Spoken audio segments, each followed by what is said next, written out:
Et vient le moment de Mulhouse. Dans cette publication sur ses réseaux sociaux, Ismaël Boujedjada revient sur son arrestation le 3 mai dernier à l'aéroport de Bâle-Mulhouse par la police aux frontières. Je l'avais un petit peu préparé, mais effectivement dans l'avion j'y croyais pas trop.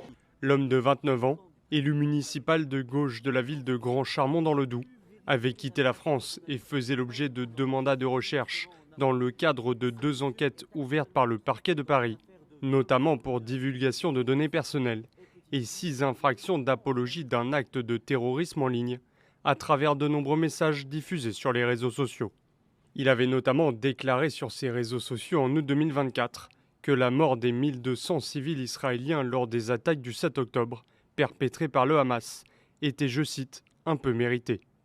2 mois avant, il avait déjà été condamné pour apologie du terrorisme à 20 000 € d'amende et 3 ans d'inéligibilité, après avoir qualifié le Hamas d'organisation de résistants palestiniens, 2 jours après les massacres du 7 octobre.